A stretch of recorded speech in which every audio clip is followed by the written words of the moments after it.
the three things that's going to make or break chicken coops is volume, space inside the coop itself, air exchange, and coop location. And by the end of tonight's show, you'll have an idea about how many minimum square feet per bird you need, how much opening areas you need for ventilation, how many square inches or square feet, and where to place a coop for drainage, shade, and predator control. So if you're ready, we are ready. So why don't we start with flock goals? And you heard us talk about goals in the past, but these are also important when we're doing building a chicken coop. You need to determine what's the purpose of your flock. Are you just got them for egg layers, or for meat birds? Are they show birds? Are they? Is it a breeder coop? Is it a brooder coop? Or is it a grow out coop? All of that can change the coop just a little bit. You also need to take into consideration your geographic location. What are your average high and low temperatures? They're not the same for everybody. It's definitely not a one size fits all thing.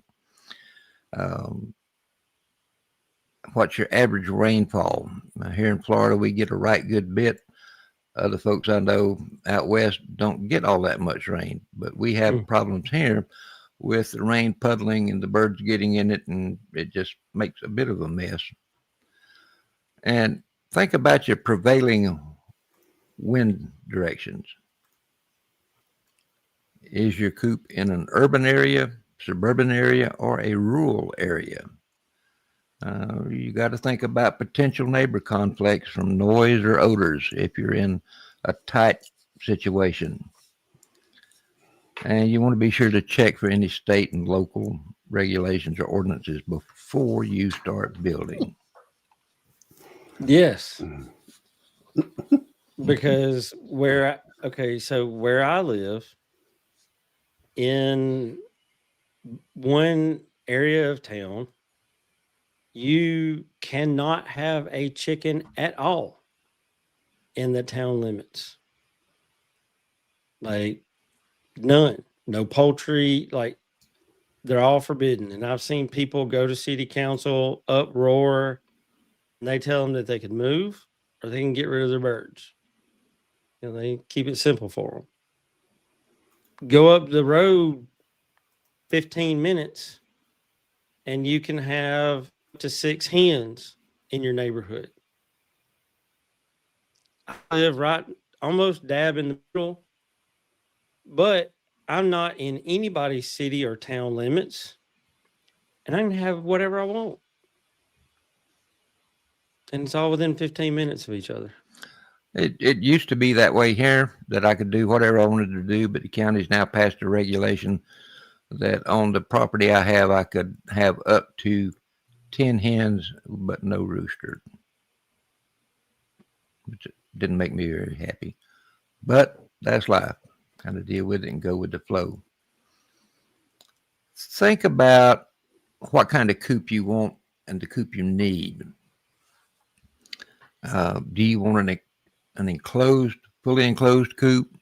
Uh, we couldn't do that here in Florida just because it gets so blooming hot and humid here that in the South, those fully enclosed coop, they look nice, but man, they're rough on birds. Um, do you want something more of an open air construction, uh, a movable tractor on pasture? Will you have an attached run to the coop? All of those factor into this. And I think once you meet the bird's basic requirements for floor space and ventilation, the appearance of the coop is really secondary because you can configure it most any way you want to within reason. But Jeff, let's talk a little bit about minimum indoor space and run space and all that kind of stuff. What's your thoughts?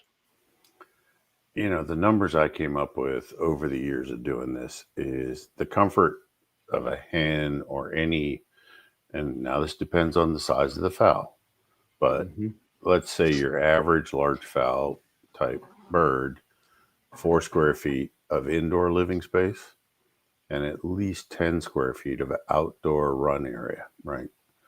And every time I push those numbers closer together, when the chicken math don't work and people have a few too many, I'm just waiting for a problem to show up, right?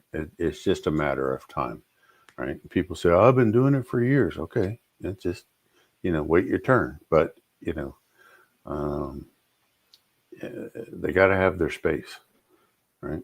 I mean, I had lots of space when we had our flock of 25, over the years out back, and I saw all kinds of behavioral issues, right? And they were, so they would segregate, they would pack hunt, they would, pick on the weak bird.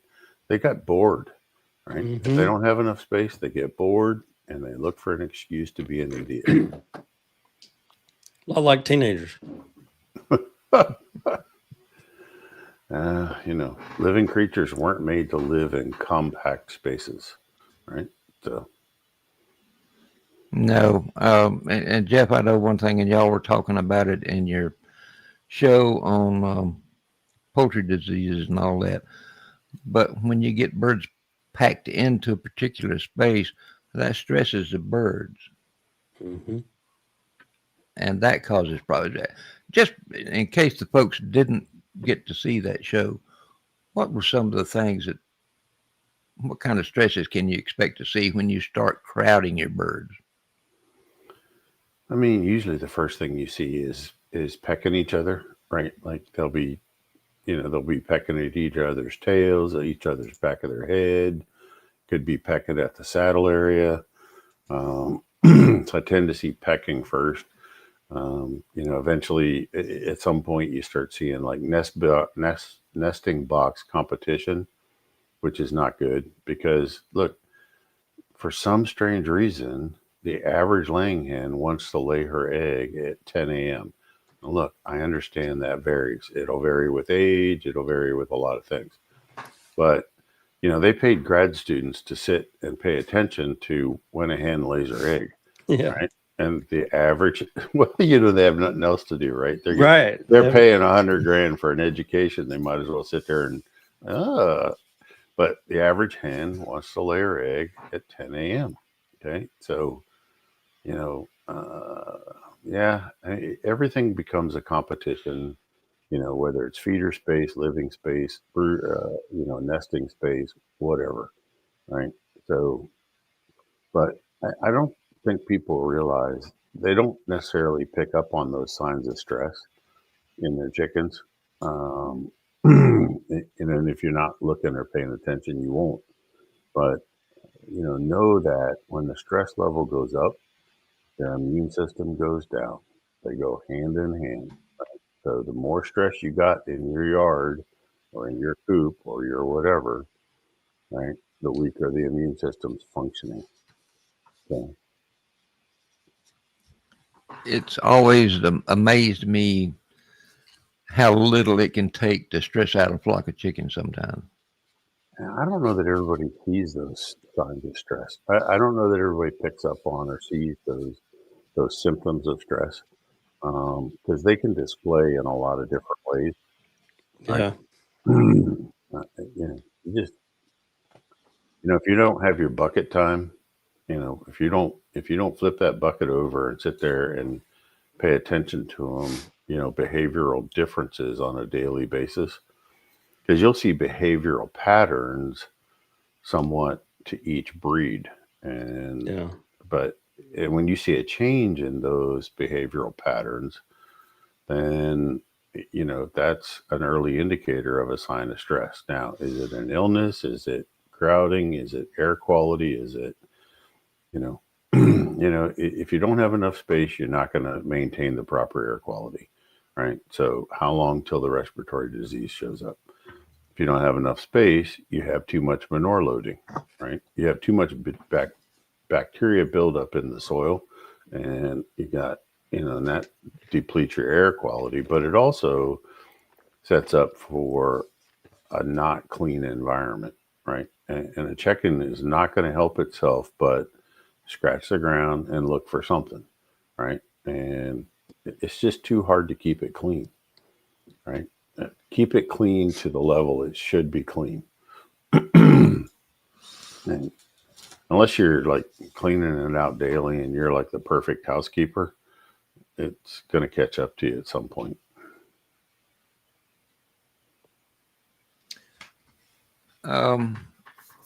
Jeff, let's say we've got a coop, but we want to put a run on that coop. What's a good gauge, square foot wise, per bird? You know, for that I'm going to say for an average like 6-pound bird, kind of put you in the middle of the large fowl, lower end. You know, that 10 square foot is where we want to be, and the bigger the bird, the bigger the space. All right. Yeah. So if you're working with some of the really big end of the large fowl, you're going to be wanting more like 12 to 14 square feet of space out there to keep that bird happy, you know, not stressed. You're still not going to manage grass. You're still not going to keep things the way you want it to be. You know, in a perfect world, you would have a centralized coop area, you know, for nesting and for roosting at night. And that would be your 4 to 5 square foot.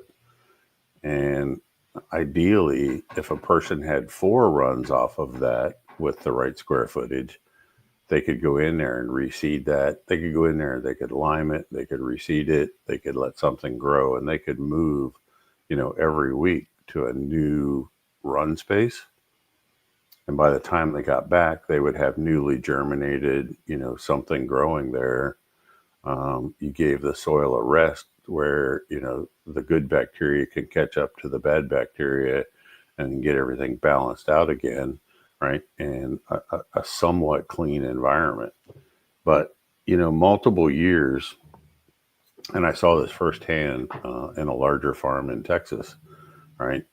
After 10 years of running poultry across the same field, he had to give it a rest. He could not get ahead of the pathogens, right? So he gave it a 5-year break of no chickens, right? And they just harvested the forage off of it and exported that because they had so much nutrient buildup.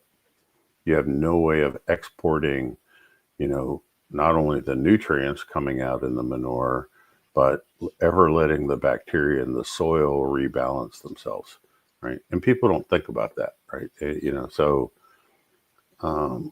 somehow you got to give it a chance to, you know, decompose, do what it needs to do, you know, let the ground heal itself a little bit, you know, and transfer of nutrients. So that brings up a question that I have, Jeff. okay. So let's say I'm curious if I've had too many chickens in one spot for too long. If I get like if I dig down an inch or two, grab some soil, stick it in a baggie, and use the lab sheet that y'all have on the For Trail website, send it off to them.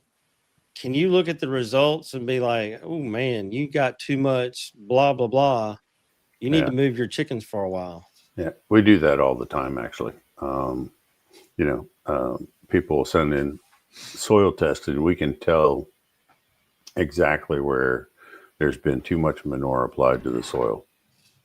As you start seeing the phosphorus levels, the potassium levels, the sodium levels, all those things are like going off the charts on the really high range. And we just got to give it a chance we got to give it a break. I mean, we just.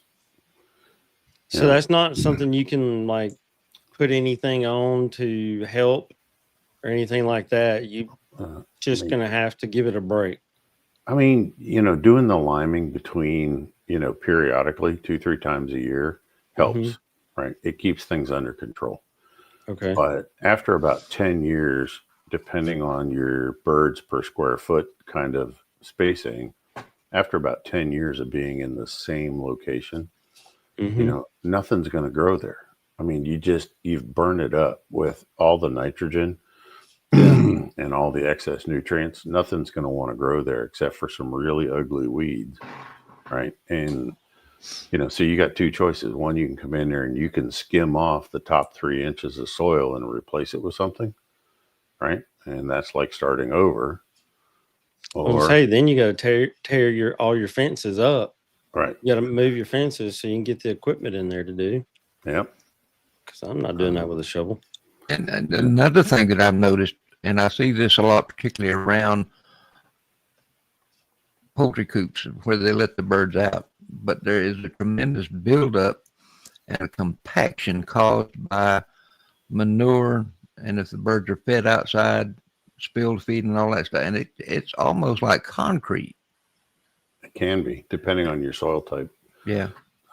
You're going to see it worse in clay type soils than you will in like your sands in Florida. In Florida, you've got more time before it will become like that. It just depends on what your starting soil type is. But if you're on a dense clay like we have up here, yeah, or even out Oklahoma way, some of that soil is pretty clay. So it's once it starts getting manure on it and getting moisture on it, and while you don't think about the pounds per square inch, right? A chicken's foot is not really that big. Okay. So, and repeated in the same location. So if you're not moving your feeders and you're not moving your waters on a regular basis, you're going to have those areas of compaction, too much manure dropped in one spot, that sort of thing. But we set up our coops for our convenience, not for long term, like, health of the bird.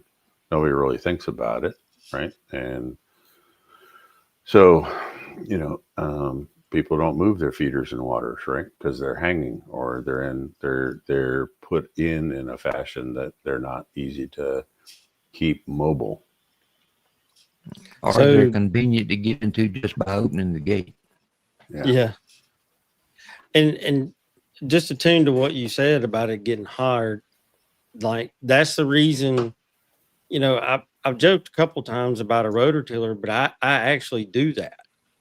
I'll do that once a year. I'll go in with a rototiller.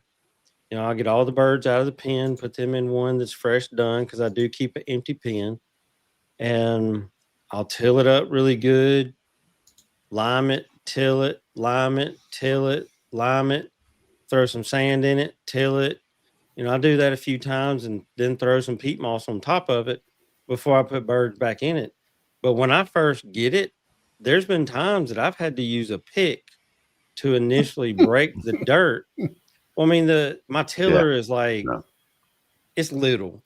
I mean, the thing don't weigh 20 pounds, and it'll bounce and bounce and bounce, but the dirt will be so hard that it won't go through it. So, but since I've started every summer tilling it and going through that process where, I'll do it 3 times with lime and then put a layer of sand and till that in. And then I will put peat moss on it. I've noticed a big difference in the health of the birds, which I didn't have sick birds before, but they're a lot more perky or upbeat or whatever. They've come up a level. Yeah. They're a lot less stressed. Right. And that's just from making that one change to the dirt. Well, you're going to have less bumblefoot. You're going to have less foot issues in general, right? Yeah. But they're going to be happier on loose soil than they are hard compacted soil, right? Just because they want to kick and scratch, and that's what they want to do. So, Ingrid Benson has a comment here and a question, or has a question really. This is a good time to talk about it. Does that apply to pastured birds too? The 10-year time frame she's talking about. And that the operation that I was talking about was pastured, but it was using the same 10-acre field, and it would run large coops across it, 5 or 6 times in a year. So it can eventually catch up, but it depends on It depends on the stocking density and how frequent the birds are on there, right? So that can apply to a pastured poultry operation, or a movable poultry operation, eventually. But it's rare to see that happen, right? Most people moving their birds around their yard or their fields or whatever only see the benefit of it, right? That was a unique situation, like I said, down in Texas, just north of Dallas, where they just continually beat on one field, right? It was convenient. They had all the infrastructure. It's where they wanted to be. And the guy was raising 80,000 birds a year on that 10 acres, right? So it's, So first it was few like years. broilers that were highly densely populated inside of a tractor. Yeah. I mean, they That- still had good square footage. I mean, they had one Right. and a half square foot per bird, and they were moved daily. But still, when 80,000 birds on 10 acres. you go across the same strip of land, right, Yeah. for 10 years, you get to a point where the soil can't take any more nutrients, right? Just not gonna, it can't deal with one more bird dropping, right? And even in, some of the people who keep them in cages on the ground, other poultry people that we work with, you know, those birds that have just been in that one place for so long, nothing's going to grow there for a long, long, long time. Or it's going to be some really noxious weed that you can't manage. So, right. Um, Chris has got a good comment here.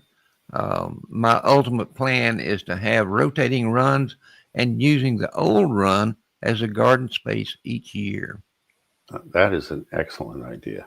And in fact, earlier I was going to say, if people could figure out a way to put their flock where their garden space is for the winter, right? So Mhm. if they had their run where their garden was, putting the chickens out there to scratch through whatever's left of the previous year's crops in the garden, They putting would down get a their lot off manure, of that. they would get a lot off of that, right? But it does wonderful things for the soil by aerating it, right? Putting down the fresh, you know, manure and so on. And if you keep the feeder moving around, it's, but you can either bring the garden to where the chickens were, or you can take the chickens to where the garden was.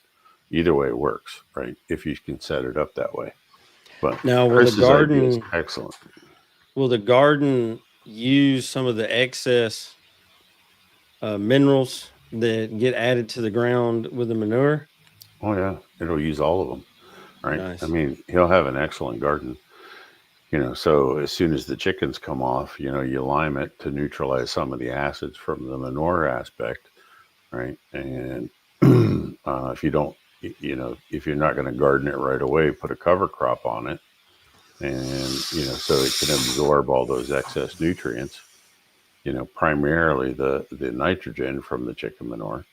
Then you know, then the next spring or whenever you're ready, you till that under, and you're going to have a fabulous garden. There's no doubt about it, right? But, I and had a that's a good friend. way. I'm sorry. Go That's a ahead. good way to export nutrients, right? For everything you harvest, you take out of there, you eat or you sell or you whatever, right? And it goes to a different place. But I had a friend that ran his chickens where the garden was over winter. And he said by doing that, he pretty soon noticed that he wasn't having near the problem with insect pest in his gardens as he used to. 100%. Yep. Oh yeah, they probably 100%. find them and eat them. Yep. Hmm. The only insects he has is new ones that found the garden after the chickens got out of it. Yeah. I mean, they're scratching, they're looking for the larva and anything, and a lot of Mhm. those insects overwinter in the plant residue that's left behind from the garden, right? Well, there Oh is no yeah. plant residue. You put a bunch of chickens in there, there's no plant residue left in the Yeah, spring, it's not gonna right? last. And so they've got it totally torn up, tilled up, and composted while they're looking for all those bugs. But But the only thing better that you could do would be put some pigs in there. You know, if you had, if you ran a couple pigs right behind the chickens, you know, they'd finish up whatever the chickens didn't. And If you did that, you wouldn't even have to till it. no, no, if you Rake it got the out right, and if you plant got the right pigs, they'd till her up for you. You know? Absolutely. Now we're talking like homesteaders here, not poultry breeders, but that's all right. It can work together. But you know, if we get people to thinking about every possibility, it's better for the chicken. You know, the Yep. because they're also sure. self-correcting the negative that goes in the ground from the chickens by moving them and digging it up and repurposing. We've lost a lot of the old ways. You know, like when my grandfather was a farmer, you know, he used the pigs behind the cows, or he used the pigs to clean up the chicken coop, right? And you know, he didn't have pigs all year long. He had them when he needed them. So you get your pigs in the spring when the cows went to pasture. Then you put the pigs in on the pen pack where the cows were, right? And they turn it into compost. Well, then in the fall, when the cows come back to the barn, you have a lot less to clean up, right? Your pigs are finished. So they go to the butcher shop in October, right? And then you get it all cleaned out and freshened up for the cows, and life is good. You know, the animals on a farm all work together. They all have a purpose and a synergy that they work well with each other. And when we lost sight of that, where a farmer only raises chickens or only raises pigs or only raises beef, you know, we've really lost our way, right? And you know, our environment on our piece of land doesn't want to deal with only one animal's destruction and manure, right? It really wants to deal with multiple species. And that's where I think a lot of the homesteaders really have a great opportunity, you know, to make that happen. Yep. But I not agree, everybody Jeff. eats pig. Not everybody eats pig, and I feel sorry for them somewhat, but I'm happy because it keeps the pig price down for me. Right? That's right. Yeah. More for me. More for me. Okay. We talked about space. Let's talk about doors, floors, hardware, and cleaning efficiency. Um, that seems to be an afterthought when a lot of folks build a coop. They don't take into consideration, is it going to be easy to care for? And I know, Jeff, that this has been a year or so ago. You posted a video of our friend out in Texas. Yeah, Odessa, Put Texas. Yeah, Carol Wilson, and I had suggested to her, right? So you lay down a billboard tarp on the bottom, perfectly clean floor. But then if you lay down another heavy vinyl billboard tarp on top of that, right, and then put your bedding on that. So when you're ready to clean, she has a flap door on the end of the hen house. She can lift that up and she can pull all the bedding out at one time, right? that video was slick. I mean, she just Yeah, picked it up and took off with it, and it was clean as a whistle. yeah, Just that fast. yeah. And I stole that idea from the folks down in Florida, Pastured Life Farm, Mm, because their brooder is set up the same way. So they got the vinyl tarp down, then they got one on top of it, and then he's got a winch on the back of the brooder. So when he transports the birds to the field on his way back, he stands back there with a hand winch and he can unload his brooder manure and bedding in the field. So he's got his youngest son driving the tractor in first gear just above idle speed, and he stands back there and he cranks it out, you know, where he wants it in his field. And you know, so the cleanup is 99% complete before he gets back and sets it up for the next brooder, next set of chickens. So I think it's just looking at things with a critical eye about how can you improve the process. And I know, and I'm guilty of not doing that like I should sometimes. And I'm pretty sure everybody else has had a run in with that. Coop construction, coop height. Jeff, what's your thoughts? I know people down here. I've seen coops 24 inches high, 4 foot high, 3 foot high, 8 foot high. You know what? If it's a coop, if I'm building the coop, it would be nothing less than 7 or 8 foot high, right? Because depending on the weight of my bird or the breed, I want that roost bar at least 3 feet off the ground. Okay. Even if I have to build tiers, for like a really heavy breed to get up there, I may put one at a foot, 2 foot, etc., as a ladder for them to get up there. But I want them up a good 3 feet off the ground, 3 to 4. And lighter breeds want to be higher. So, especially if you got cold, wet, time of year, like kind of what you're having in there now, you're a little cooler than usual. Mm-hmm. But if I can get a bird's feet off of cold, wet ground on a really good roost, they're going to be a whole lot healthier, right? A whole lot healthier. And we're going to get into roost a lot more in detail on the next show. But it's more than just sticking a pole in there for them to roost on, for them to be happy and healthy. Oh yeah. Let's see. Don had a comment. Wanted to know if I could repost that video link in the group again. Don, let me see if I can find it. And if I can, I'll certainly do that for you.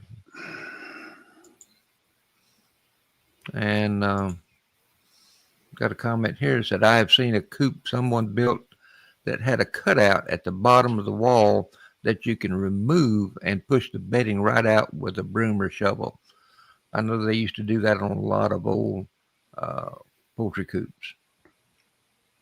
Some of them had dropping boards under the roost pan, and they could scrape all that out and just shove it right out the clean out hole there.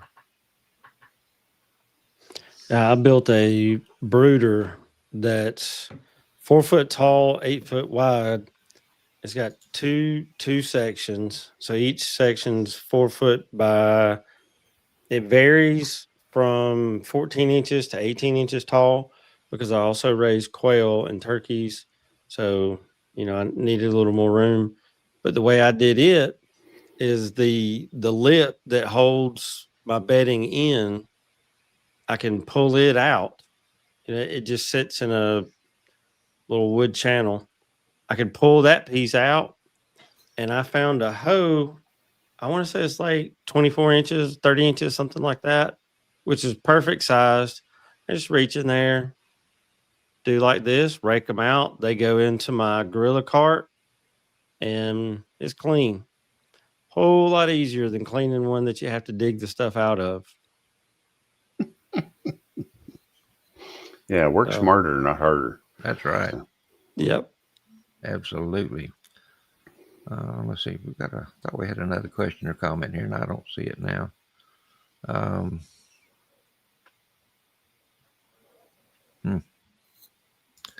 I'm still trying to get back into the groove of how to run this thing, y'all. I'm sorry I'm fumbling through this. You're doing good.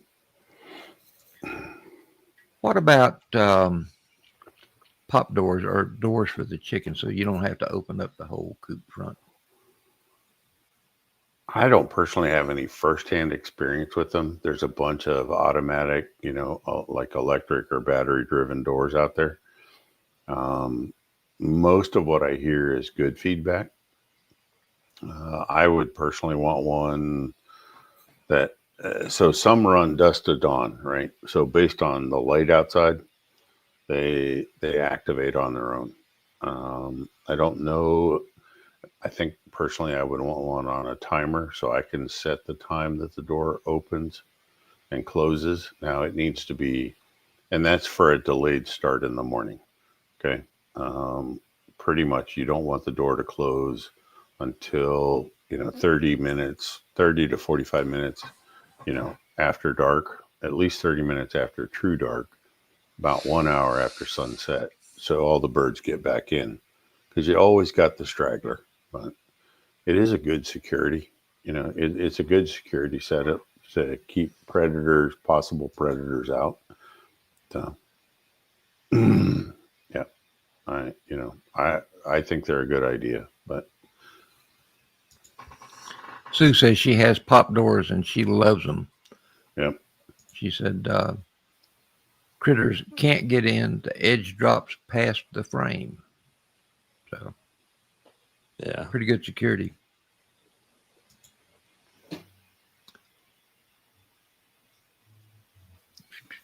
I can't even read my own writing now. That's pretty bad, isn't it? What about insulation, Jeff? The coops need to be insulated. And I'll give you a hot button issue here. they don't need to be insulated. He Really, likes they do, those. they do not. There's no need to insulate them, right? And even when I visited Kelly Gear in Saskatchewan, it's an uninsulated coop in like north central Saskatchewan. So seeing like minus 30, degrees is still not an issue for the birds. If you have bedding on the ground, if you have enough bedding on the ground to keep their feet insulated, and you've got a good roost bar for them to get up off the ground at night, okay, they can tolerate it. These people that drive me crazy thinking that, oh my God, it's going to be 40 degrees. I got to do something for my chickens. No, just keep their feet dry and give them a happy place to sleep, and they'll be fine. Okay. I saw one today. I saw a comment where someone had said they went outside and their chickens were shivering. They could tell it. So they went and bought them a heater. I was like, your farm, your rules. Okay. Yeah. The What only about- thing that I've got heated right Okay. now is They're I not. have some baby pigs and I got to wait for them to stay warm. They don't. Their most of theirs though is the bedding and the mama. But They don't need a heater either, right? Mhm. Not in your climate. well, I mean, we saw in the 20s the other day. Yeah, they're Oddly. still fine. They're still fine. Don't worry, right? They know how to stay warm. It's part of their instinct. And I've seen wild hogs down here with pigs in cold winter months, and you see little 2 or 3 day old pigs when the temperature would be 25 to 30 degrees and just running around just fat and happy. Okay, I'll get rid of it then. I didn't. and you I said didn't the know right the word. So a sow's milk, well, and we're not talking about pigs, but a pig's milk, right, is very high in fat and very high in energy. And so That's what helps them get through it then. as long as that piglet, yeah, it's got the energy to do it, right? Okay. So, yeah, really, if you were in total confinement and you were a little sparse on bedding, you could put a heat lamp in the corner for them in a protected area. But No, I have so much bedding that I had to raise the heat up just to make sure that the bedding didn't catch on fire. yeah, they don't need it. But I mean, it was going to get in the 20s, so I didn't know now they're a week old. I love Rob Garen's comment. I guess I need some pig milk for myself this winter. Yeah. I don't It'll know where do you it. get it. I don't know where Keep I you don't know warm. anybody milking a pig, but No. yeah, it'll do it. You can Hey, do look, it. So, people do everything these days. I know you can milk an almond, right? Why can't you milk a pig? There you go. Right. Yeah. Sue Dobson said she rigs her pop doors so they pull open from the outside. That makes Well, sense. yeah, that would make a lot of sense. Which Right. You don't want to have goes to back go to in that there. work smarter, not harder. Mm-hmm. Speaking of, I saw some pictures that she sent me where she had finished her coops up after she got the Livestock Conservancy grant. Mm-hmm. And They look they nice. look don't nice. They? Yeah. They're nice and tall. She did that, and they look really good. They're top notch. Top notch. Jeff, what about floor construction? What's your thoughts there? And I know it's going to vary from geographic location to geographic location. personally, I would never have a solid floor. And I'll tell you what, with the modern poultry flooring, the way they've designed the plastic flooring with the openings in it, that would be the only way I'd go. Yeah, I saw Lori voting for me to milk pigs, but that's all right. That's all right. And, Jeff, that I think I've flooring done is worse not things. that expensive. It's not, and the longevity of it is amazing, right? I can show you poultry houses with floor in it for 20 years. So it's built for it, right? And there's multiple different kinds. You can get stuff that snaps together. It makes a floor. You put it over a 2x4 frame. Then it can drop out. So you can actually have a catch pan for the droppings, underneath to make Hmm. clean out a lot easier as well. But, when you want to clean it, hitting that with a pressure washer, soap and water, you're not going to worry about rotting or anything else. Now, if you don't want to do like the PVC, the plastic flooring, I get it. So I would always use pine flooring. I like a softwood. And usually I would use 1x1s and leave like a 3/4 inch gap between them, right? And birds had really good footing. It also helps, believe it or not, a little bit with ventilation, so Hmm. you don't get that bad air trapped in there.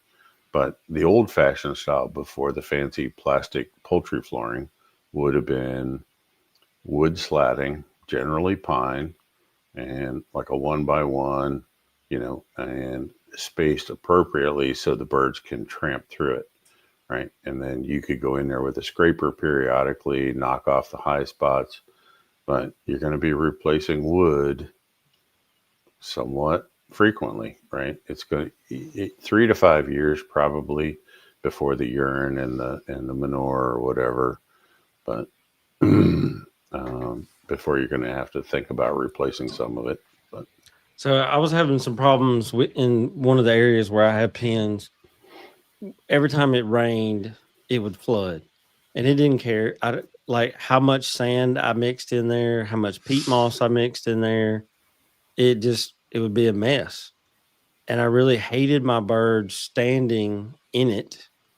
I hated my birds having to stay on the roost to avoid it. So I got a couple of pieces of that stuff and made it to where they have like a 2 foot by 5 foot section, which these pens are 5 foot wide. So it comes out 2 feet where the birds can get there. They can walk around, they can roost on it, whatever they want to do, but they're out of the muck when it happens. And they seem to really like it. look, I cannot stress enough how important their dry feet, right? Keeping their Hmm. feet dry, even in the summertime, even when it is, spring, fall, whatever, and muddy, they got to have a place they can go because that moisture, just like our skin, if you get your hands, in water or moist for too long, or your feet in water or moist too long, it softens the skin. It's just given me a prime opportunity for some type of injury to allow Bumblefoot to catch up and get in there, right? So it's just keep their feet dry.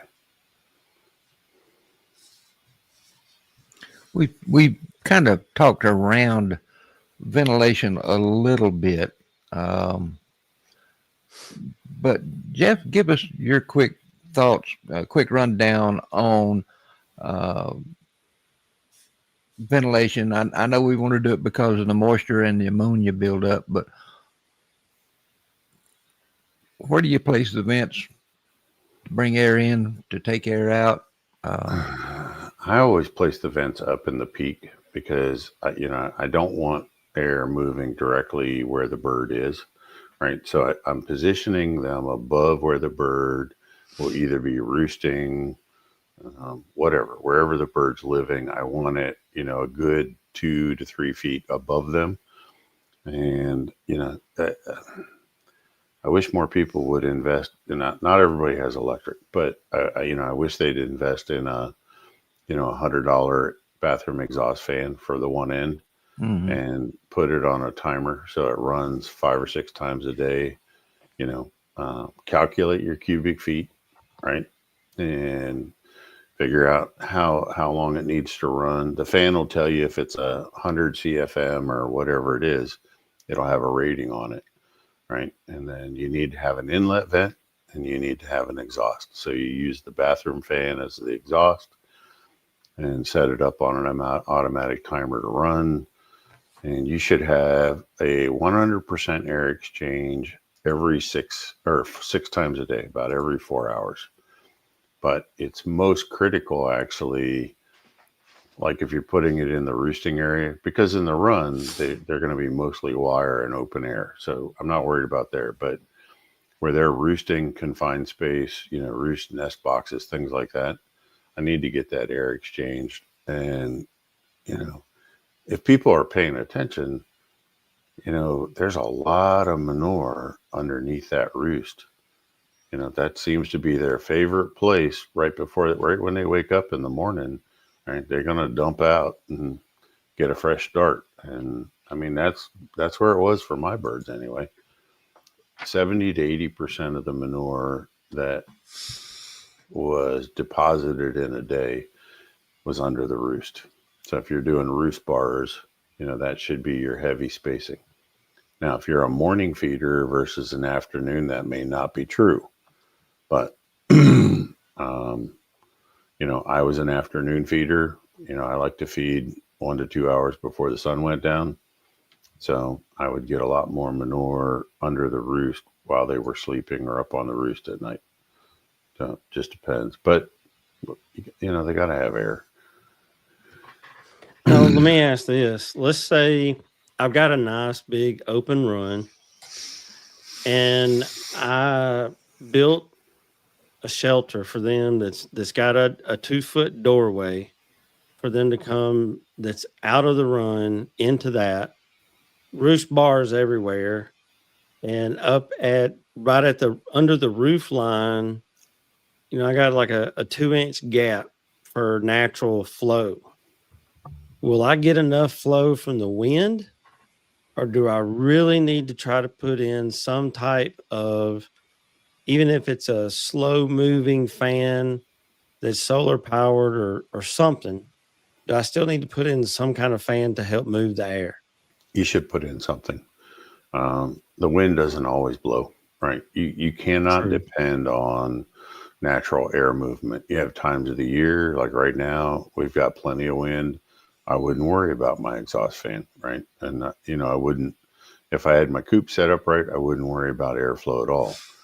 But, Yeah. There's days, where it's dead calm, right? So you don't have anything consistent to guarantee that you're getting that air exchange that you need, right, on a daily basis. It doesn't take long for ammonia to build up. Mm-mm. I mean, Yeah, it don't no, I take long don't. at all, right? So, By the time you can smell it, it's already too late. yeah, I mean, if you're gonna be home every day and hanging out with your chickens, and you can do that game time decision if you're gonna run the fan or not run the fan, that's fine. But the fail safe for me is to put it on a timer, get a pin timer, Mm-hmm. and just let it run, right? So, yeah, even if it's a windy day and you wasted, 15 cents of electricity, at least you were on the safe side instead of the negligent side. But, I love this comment from the roost. If your chicken coop stinks, you don't have adequate ventilation. right. It shouldn't stink. That's very true. That's You an either, easy way to put right, it. you either don't have enough bedding or you don't have enough airflow, right? It's one of the And two. I'm going to throw in my 2 cents here. And I see it a lot, particularly in the pre-made coops you can buy, where their ventilation consists of these little round holes drilled in the end walls or around it, just little 2-inch holes. Folks, you can't get enough airflow through those things.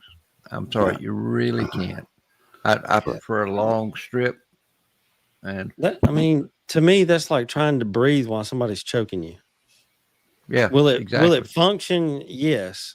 Is it adequate? No. No, but And it uh, won't last for a while. the people building these things are not the people who are using them, right? So they don't fully understand, That's right? true. They're not listening to our show. They don't, right? And then even if they did Probably put, don't even have chickens. right, if they did put adequate ventilation in there, now the chicken huggers out there, the chicken mamas that are worried about putting blankets on their chickens and keeping them warm at 40 degrees, right? They're going to think, oh, that's too much air on them, right? They're going to block the holes anyway. So just, they need air. Air is more important than temperature. And I don't know how to get that through people's heads. Okay. Exactly right. Air It is. quality is a lot more important. Now there's some breeds that are shy on feather, they have less feathers. Like your hard feathered birds don't have the same insulation capacity as your softer feathered birds. They weren't necessarily built, they didn't come from a region of the world where it ever really got cold. You might want to do some type of protection for them. I'm not saying coddle them or get a heater, but you may want to, set up your coop a little bit differently because they don't have the insulation factor that, And a Rhode Island Red would have. Jeff, I've raised modern games for a while, and they're very tight feathered. There's not a whole lot of insulation there. But as long as those birds were in a draft free situation, they were happy even when we'd get temperatures down 25 Oh or yeah. below that. Yeah. That If you didn't keep bother them. your, right, if you can block the wind, and give them a dry place to be, they're going to be happy, right? They just don't, as long as it ain't drafty, and blowing rain on them or something, they'll be fine. Yep. Got some comments here. And Tyson Dallas wants to know, so you don't use any bedding with the poultry floors? No, you don't need to. I mean, you can put some shavings on them if you want. It's not going to hurt. I would use a medium flake shaving, something like a peanut hull. If you far enough in the south that you can get bagged peanut hulls, they'll work. Um, but smaller bedding, like the small stuff, a lot of it's just going to fall right through the floor. I would not be using straw, hay, or anything big and coarse because it's just going to defeat the purpose of the poultry flooring, right?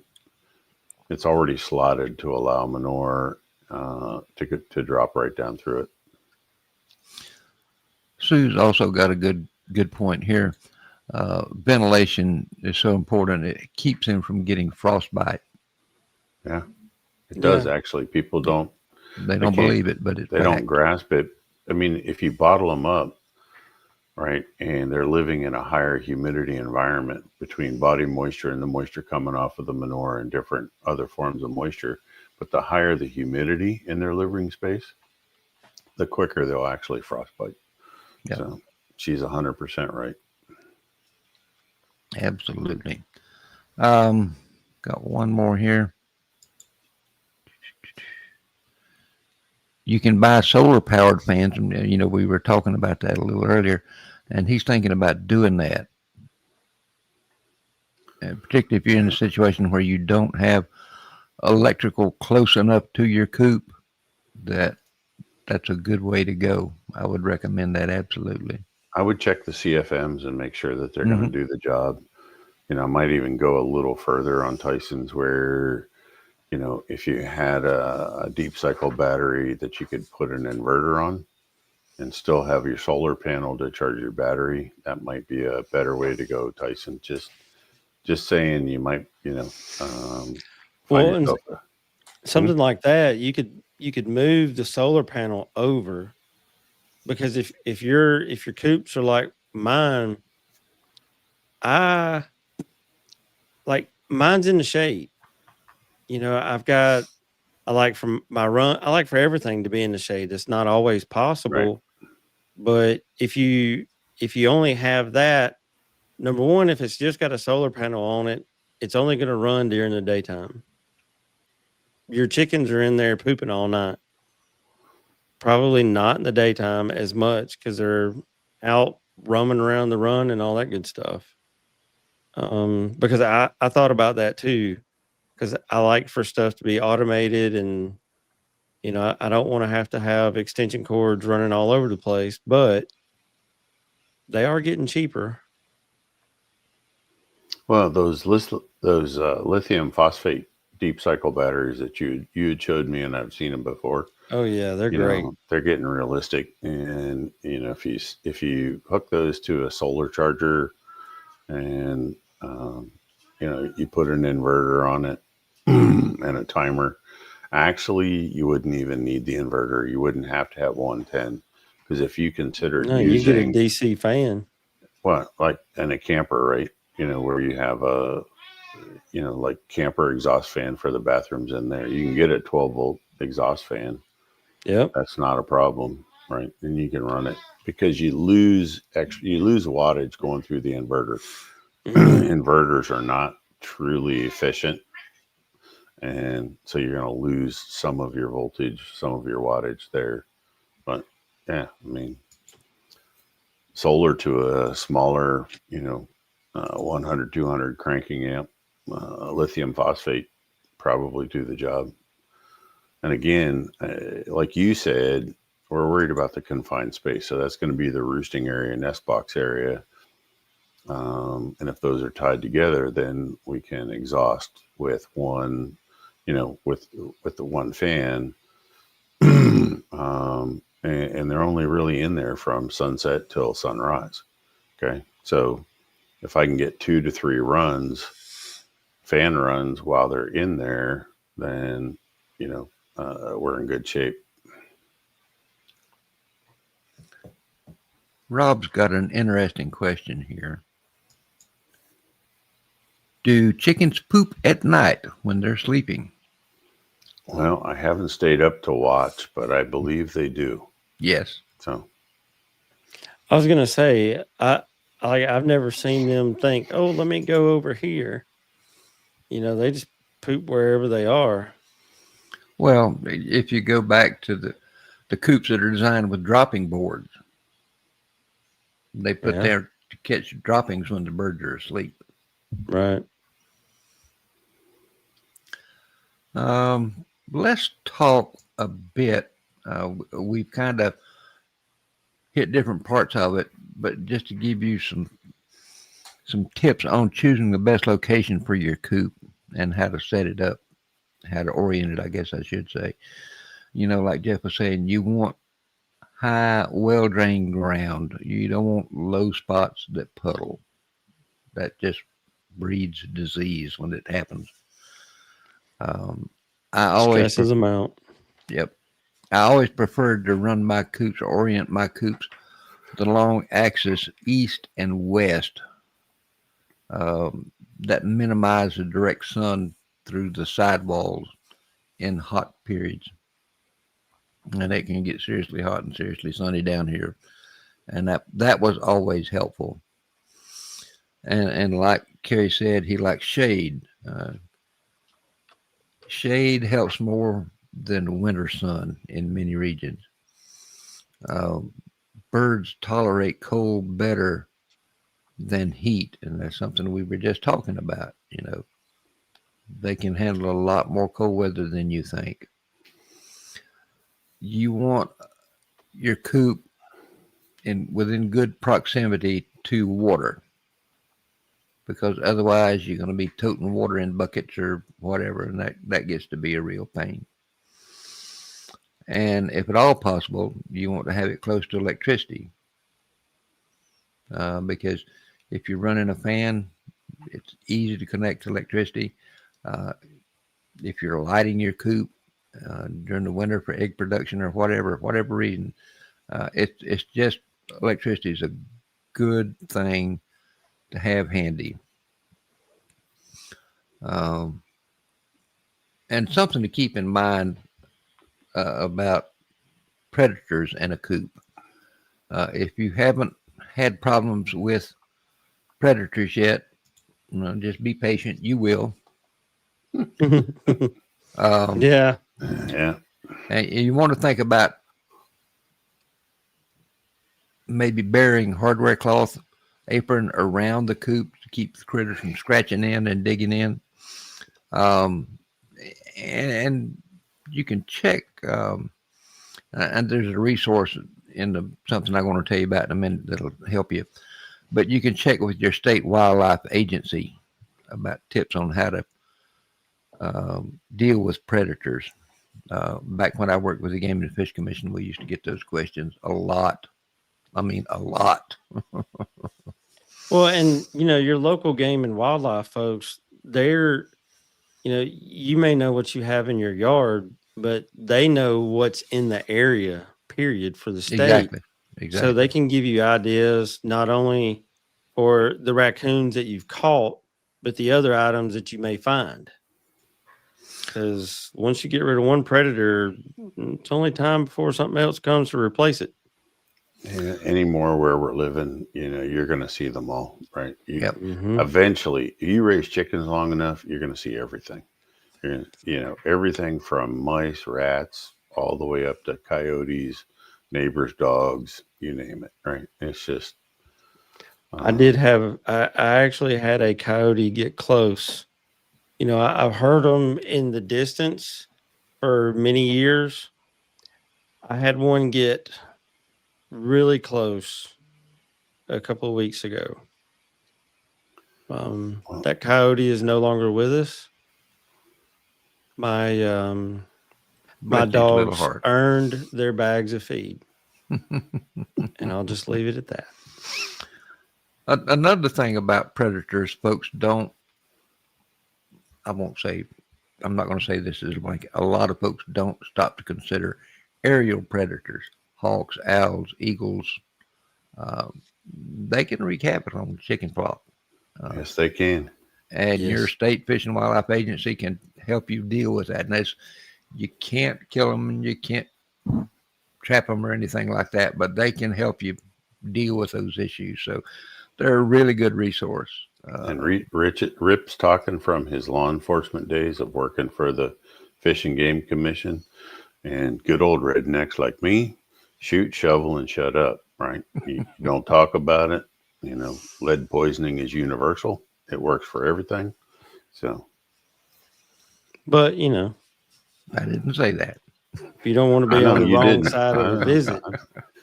And I didn't say I did. I'm just saying, I know. What's mine is mine. And, if you start getting in the wrong place. Don't monkey with it. Yep. Kerry, here's a good, I'm going to throw something at you here because I know you deal in them.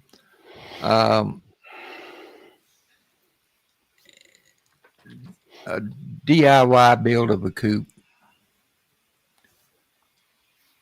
or a ready-made coop, which do you think is better? And why? Well, there's two sides to look at that. Number one, if you trust your carpentry skills and have $1,000 worth of tools, and you may be, time. Yeah, that's one thing that you really can't buy. If you have a lot of that, then building yourself would be more cost efficient. However, there's companies out there, like I represent one, and I not only resell their product, but I have quite a few of them in my yard. And, for me, when I first started going that route, it was a one and done. Because when I put a bird, you get a quality one of those, you put a bird in it, I didn't have to worry about coyotes or anything because thing's built like a brick hen house. Fort Knox, built like Fort Knox. And I didn't have to worry about it. And it 20, 30 minutes to put it together. Literally, it took me longer to figure out how to unfold the tarp that went on the top. And I say tarp, the thing is like 20 mils thick or something ridiculous.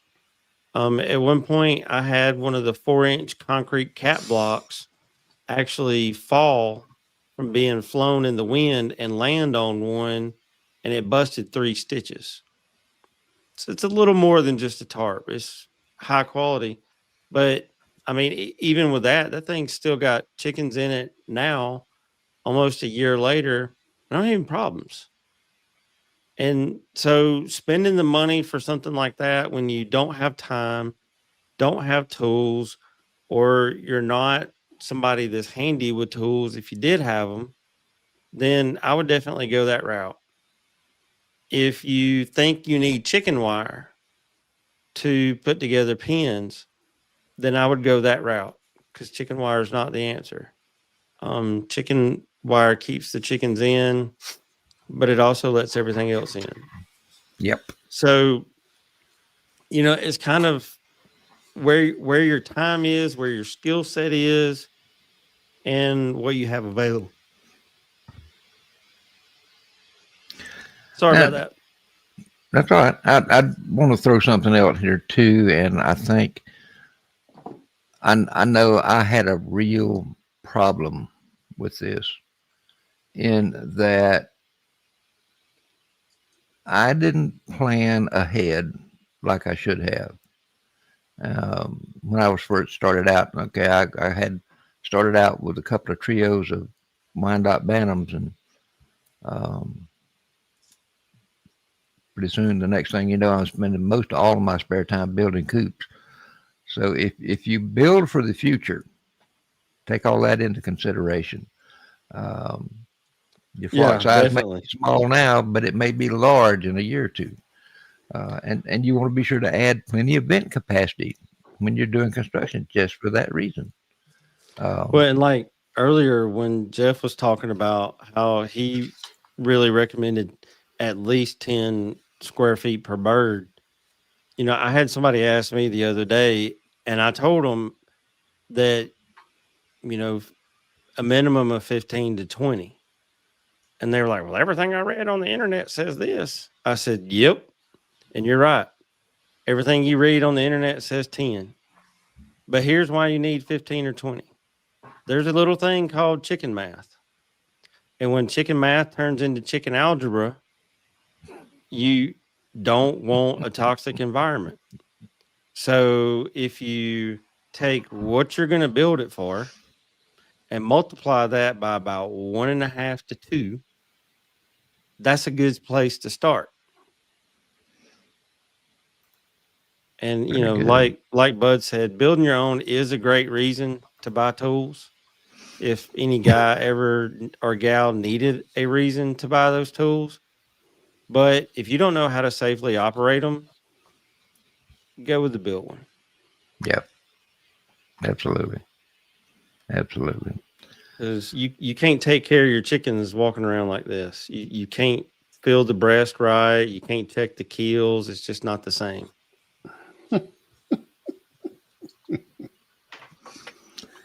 Hey guys, that gets us down to the end of our outline here. But Jeff, you have anything else you want to add to what we've already been talking about? I was going to reiterate, and Sue did here, should build bigger than you need because of the chicken math thing. When you go through, if people open up that workbook that you provided on the groups, right, and they start figuring it out, right, inevitably a chicken person lies to themselves. They're in a state of denial. They say, I'm going to have 8 chickens and 8 chickens only. Well, I guarantee that 8 turns into 10 and 10 turns into 12. And before you know it, you got 20. So, just like always build bigger than you need. I was going to say, and add on to what Carrie was saying, rule of thumb is give yourself an extra 25 to 50% over and above what you thought you were going to need. Absolutely. It's easier to overbuild it and make it too big the first time and not need it than it is to go back and rebuild it to make it, the size you ended up being. Okay. So they won't complain about having too much room. They will not. No. They will not. But they may cause problems if they don't. Kerry, you got anything you want to chip in there? No, I mean that was the main things, Okay. and I do have some, but it's part of, people are going to have to tune in a couple weeks Yeah, it's to part get of that part of it. Yeah. Because it's I've been building and adding myself, and there's a lot of things that I wondered about that we had talked about, and that part of this may be my fault for this series of show, but I feel like there's a lot of people that are at a stage in life where they either want to get a couple or a couple hundred. Yeah, Rob's reaffirming, what we were just saying, right? His wife said 15, and he don't even know how many he has. So See, Who mine counts told at me that that I point? could get. Mine told me I could get a few because eggs were expensive. It Oh. worked. yeah, What, It yeah, I just worked. started to say whatever works, whatever works. Yeah. Well, hey, folks, we appreciate you joining us tonight for this Poultry Keepers live. We have created a workbook based around this session we have done tonight. And it has some calculations in there that you can use to make sure you've got enough square feet, to make you sure you've got enough square inches of ventilation and all that good stuff. There's also a page in there that lists some of the references I came across in putting the show together. So if you want a copy, you can get it free by going to the Poultry Keepers 360 Facebook group. It's in the file section, and you can download your copy or more than one copy. And please, if you enjoyed the show today, we'd encourage you to subscribe to it on YouTube. And you can set your notifications. You'll get notified every time we do a show. And it's we have a lot of fun. We tease each other unmercifully sometimes, but hey, I can't think of two better guys that I'd rather work with to do this geez, show. they than should Jeff see us and off Kerry. screen. They should see us off screen. They think this. No. Yeah, I would like to get to a point where we can start back having our every so often off the screen chats too. Yeah. Those are nice. Yes. So, at any rate, thank you for joining us for this show, and we hope you'll join us in 2 weeks because we're going to be talking about furnishing your chicken coop. It's going to be a good show. See you in 2 weeks, folks. Thank you. Yeah.